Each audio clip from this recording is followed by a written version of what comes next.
I wish every lock of the night play was as easy as this past weekend's, as Walter Walker was quickly able to submit Dontel Mays in the first round of their matchup and cash a lock of the night ticket at minus 225.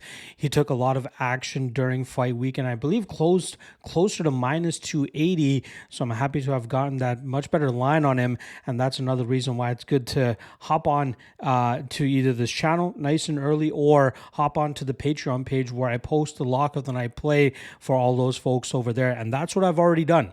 So for this video, I'll be giving you guys my top 3 lock of the night candidates. Only one of them will be the official one. And again, like I said, the guys on the Patreon already know what it is. I do quickly want to actually just state the record now. So we did hit our lock of the night play last week. Momentum on our side, but our record is still 5-4 on the year for minus 8.15 units and a minus 18% deficit. And minus 18% ROI, I should say. Again, not a good start to the year, but we're going to turn things around again. This past weekend's lock of the night play was a sign of that. I'll have 4 total lock of the night plays for this weekend because not only am I covering the UFC, but we also have OKTAGON going down. We got KSW and LFA.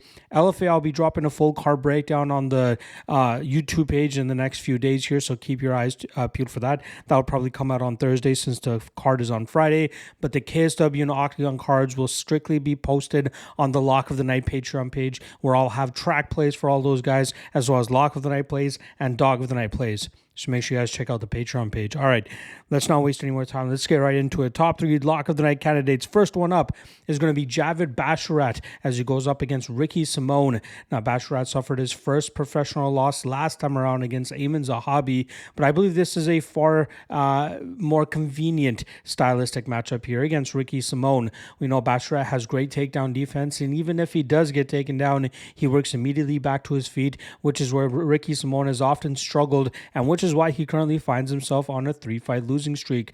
I think that we'll see Basharat do a good job in terms of implementing his combination striking style, utilizing his calf kick to slow Simone down, shuck off the takedown attempts, and get back to the damage-based style. And from there, he should be able to see the wide-winging hooks of Ricky Simone coming towards him and blitzing towards him, which will lead to Basharat just sticking to his game, getting his offense off, and hopefully cashing for us as a potential lock of the night candidate. The second lock of the night candidate is going to be Gene Matsumoto, coming in at minus 145. A ton of action against him here, as a lot of people seem to love the Rob Font side of things here, but I have to disagree. I think even though Font has a strength of schedule advantage and even an experience advantage, the 25-year-old Matsumoto has a very high ceiling, in my opinion, specifically with the Muay Thai approach that he brings to the table. I think we'll see Font obviously be ahead in terms of numbers, but I think the more impactful and significant strikes are going to come from the Matsumoto side. We see Font often come up short against guys that are able to either out-grapple him or land more significant strikes, at least in terms of the visually and optically appealing strikes in terms of the judges. And I think we'll see that here with Matsumoto as he meets Font. Anytime Font tries to get off on his output, we know that Matsumoto loves to exchange in the pocket and in the fire, and I think he'll be successful with that here against Font, and that will allow him to land more significant, or again, more damaging blows, which will ultimately favor him once the fight hits the scorecard and allow him to go out there and get his hand raised. But hopefully, no matter how he wins, it could be a potential lock of the night candidate.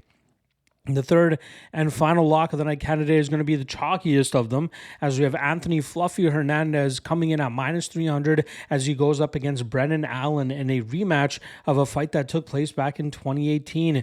That night, Hernandez was able to pretty much, I believe it was rounds 2 to 5 that he was able to sweep on the scorecards, defeating Brendan Allen, getting his hand raised, and winning the LFA middleweight title.